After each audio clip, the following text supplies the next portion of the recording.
Welcome to our weekly tech review, where we explore the latest trends, news, and updates from the world of technology. This podcast is the perfect source for staying up to date with what is important to know right now. With me today, I have Chris, I have Vincent, and of course myself. Hi, I am Tarek. TechReview is a collaboration of Ideas Engineering, Free Tech Academy, and Update. You can watch all episodes on YouTube or listen to us on all major podcast platforms such as Spotify and Apple Podcast while you work out, drive, or maybe even travel through space. And now let's jump into the news, and today we are going to start with me. Vast says it will launch its first space station in 2025 on a Falcon 9, and I'm really excited to read those kind of headlines, because in the past we talked about how the ISS is going to be retired because the international space community says the low orbit missions are going to be handed over to the private space industry, and the big players are going to concentrate on colonizing Moon and Mars. And now if I read something like, hey, 2025 it's going to start, this is pretty cool. And this is about the California-based space station company VAST, who have announced their plans to launch a commercial space station named Haven 1 as early as August 2025. And the company is looking to provide habitation for commercial astronauts in low Earth orbit, and they aim to launch the station on board a SpaceX Falcon 9 rocket. VAST was founded in 2021 by Jed McCaleb, an early pioneer in blockchain technology, to develop the world's first space station with artificial gravity. McCaleb has invested over $300 million in VAST, and Forbes estimates that their net worth is already $2.4 billion. The 4-person crew will travel to Haven 1 space station on board SpaceX's Crew Dragon vehicle, and VAST has also signed up several important technical advisors who had long careers at SpaceX, including Hans Königsmann and Will Helsley and Yang Li. The Dragon spacecraft will remain powered on the entire time it is attached to Haven 1, providing consumables such as air and water and other services needed to keep the humans on board alive. And by leaning so hard on SpaceX and their experience developing these life support systems for Dragon, VAST will attempt to develop a space station on a quicker timeline. And this is, from my perspective, so impressive because, to be honest, I have never heard of VAST before. And so it is always such it's a surprise to read about, there's someone launching a new space station in 2 years from now, and this is going to be, the next generation of low Earth orbit habitation. Have you heard of VAST or this mission before? Not in my life. I'm very surprised I'm very surprised that the timeline is 2025. I mean, that's so close for something so substantial. If this would be a company saying, we're going to do our first orbit and then come back to Earth, okay, I would probably think yes, with the right materials, with the right technicians, okay. But what I wonder about the most, honestly, here is not this. I think this was all predictable. I think in the end we will just see even a more commercial space travel.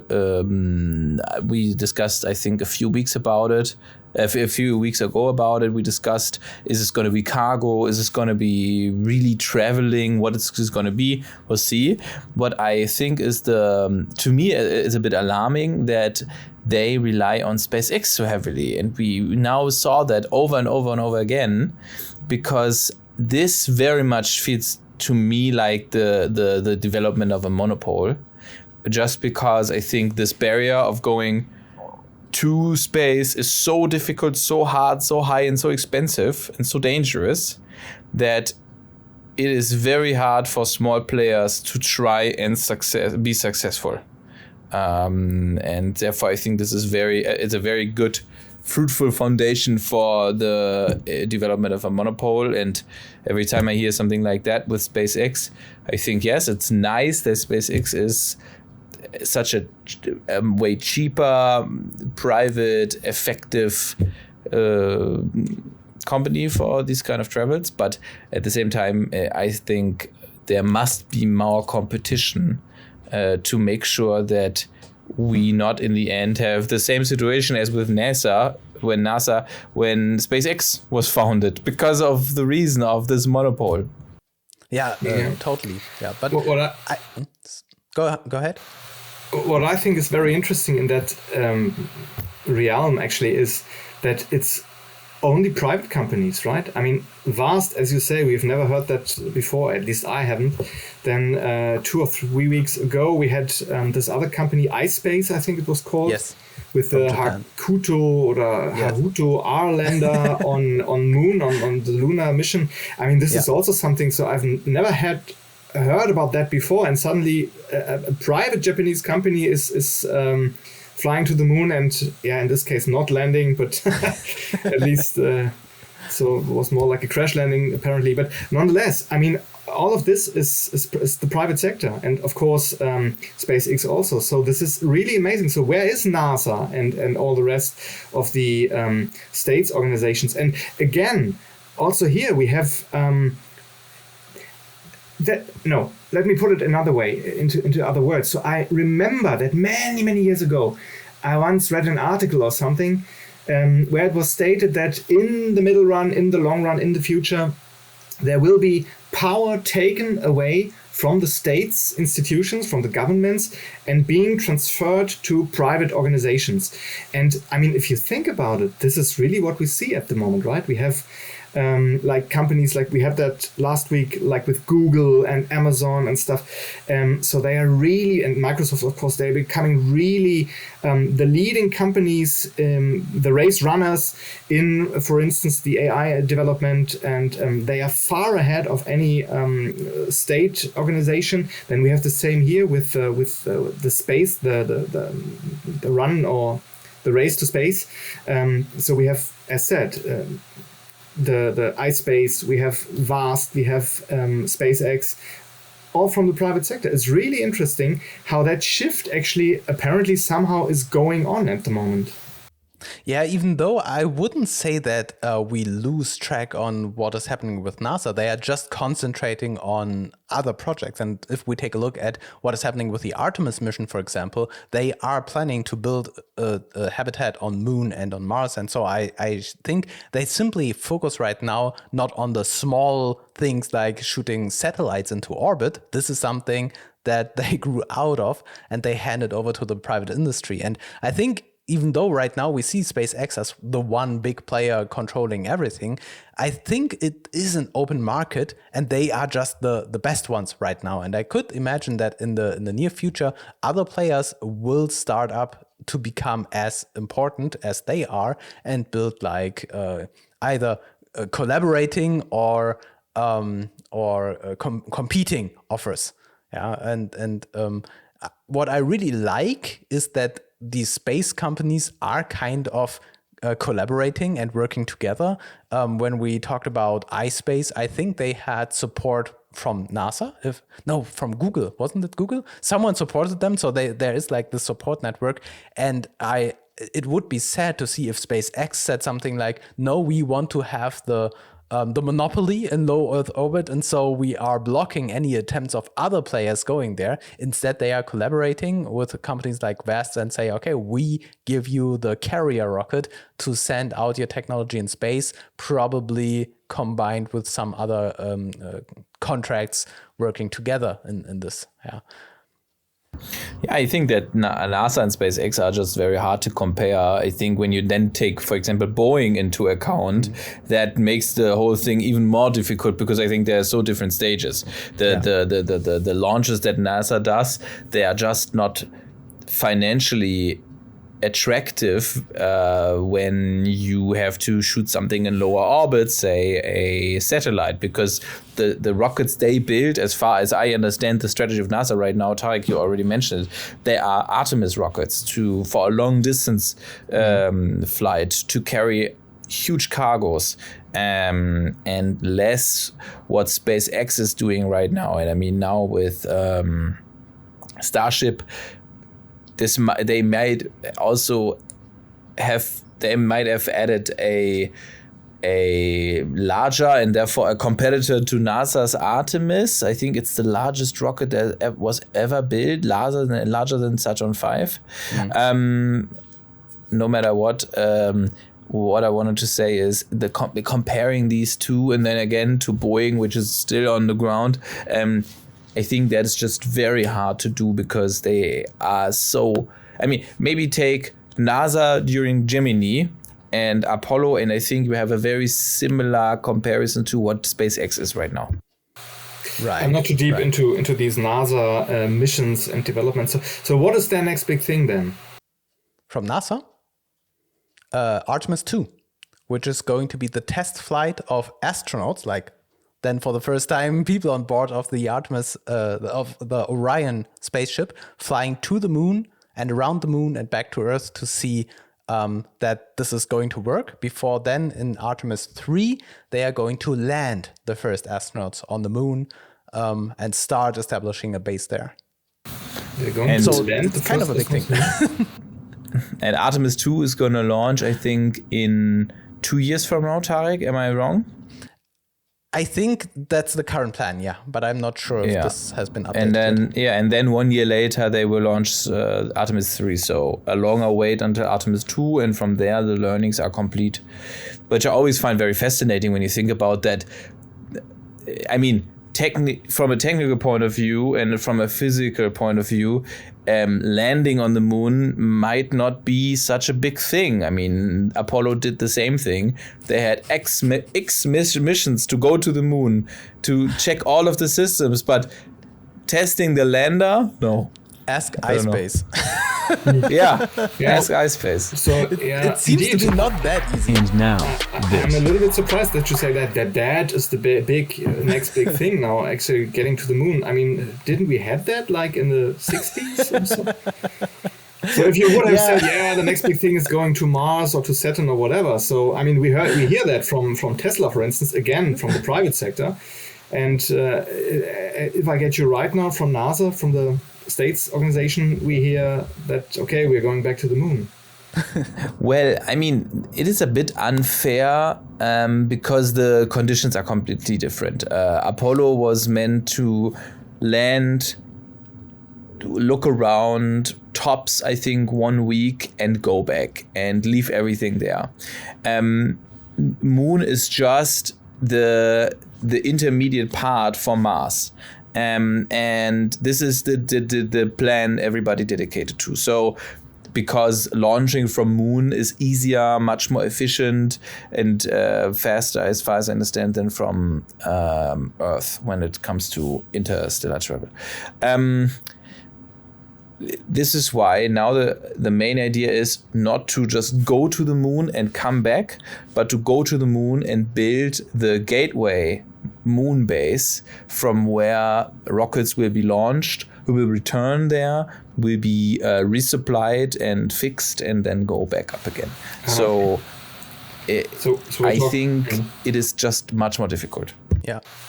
So we're talking about not just a contemporary thing, but a basis, so to say, on the moon for ongoing, as you say, interstellar traffic kind of thing. Right. There will be a permanent base, and there will be a space station around the moon. There will be a shuttle system which is transporting stuff from the gateway down to the base.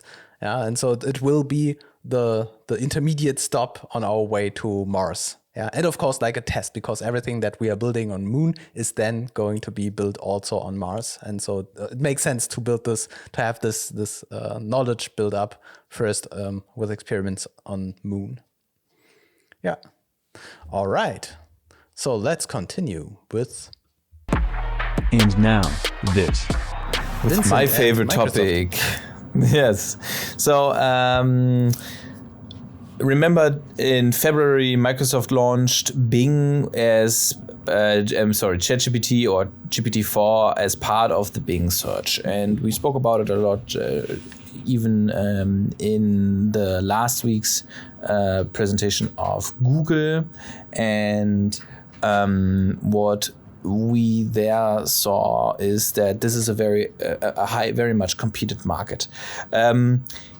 now Microsoft for the first time published numbers, and actually what we were able to see is that Microsoft just received round about 1 million more users than they had before the launch of Bing.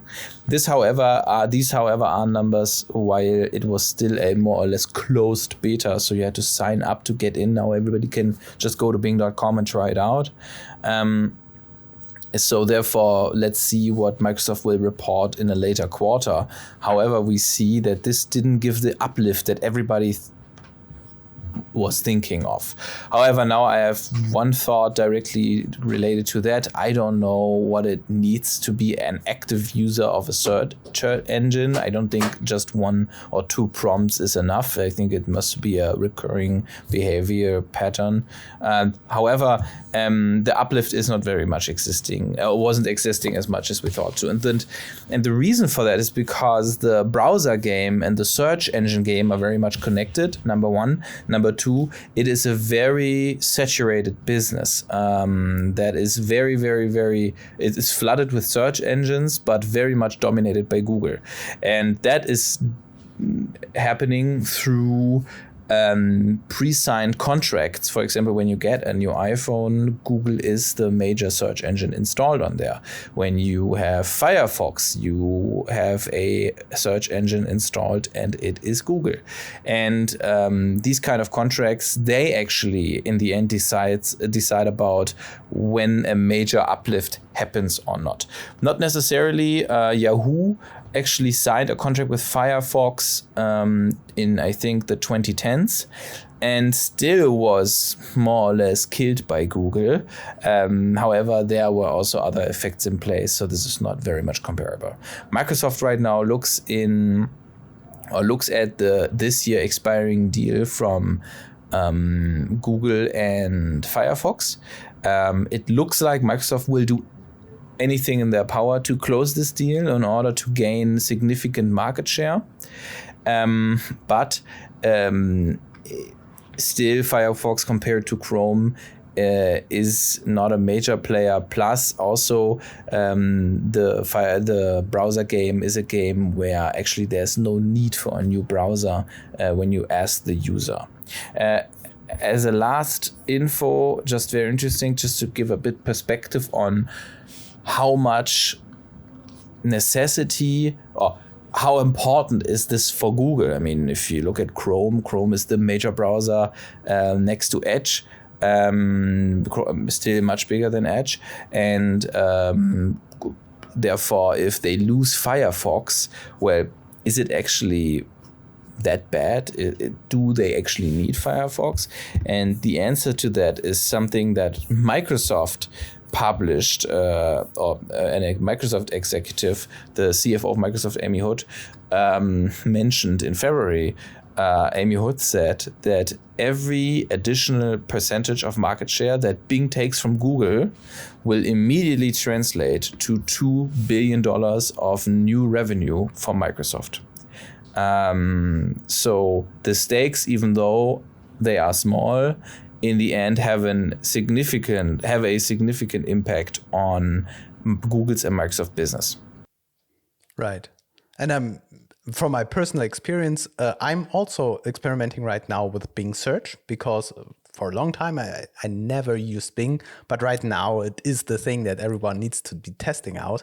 And also because I now entered the Microsoft suite, the browser that you see right now where the article is loaded, this is Edge, because I'm testing out how well Edge is actually performing. I open myself to be convinced by Microsoft that their products are as good as the ones from Google. And maybe for now, this will put the pressure actually on Google to improve in a way that they did not have to before, because in the past with Google Search and the Chrome browser, they had this monopoly, not really the monopoly, but they had the user support that they did not have to improve as hard as Microsoft had.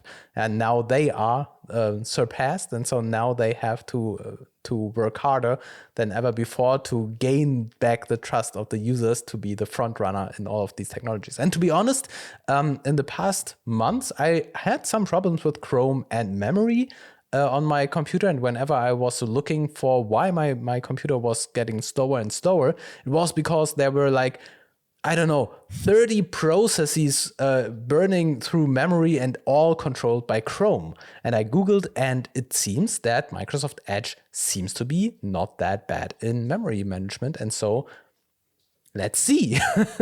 Are you testing on a Windows environment or on a Macintosh environment? No, right now I'm completely on Mac. And so it is even Microsoft Edge on Mac. It works okay for now. Yeah, but as we talked about last time in the last tech review, where we saw what was presented on Google I/O with all their innovations in terms of AI technologies, it might happen that they will come back very, very soon. And so I think Microsoft has to fight very hard to keep all the users that they won right now on Bing search and on, let's say, Edge technology, before Google will come back and reclaim their place as the market leader on everything. Well, we see. I mean, last time you spoke about Google I/O, just as you just said, and Google I/O, I think, is always a very nice overview of how actually Google products are integrated with one each other. I asked the question, are you testing on a Windows environment or a Mac environment? Because when you actually use a Windows environment and you have Bing as a major search engine and you use Internet browser Edge, it's actually quite interesting because you very much or very easily will see how well integrated actually Windows 11 and all of these products are. And when you then start to use OneDrive and you start to use the suite, Office suite, and all these kind of products, very fast. I think, at least for me, I very quickly got the feeling that Microsoft can be a real competitor. It wasn't because of the very heavily monopolistic browser and the search engine, but this now could be a tipping point because actually Microsoft offers very similar products, just with a different major platform, which is not the browser but the operating system. Yeah. All right, it stays very curious. Let's see what is going to happen. All right, I think that's it for today. Thank you so much for your articles, and see you and hear you next week. Bye.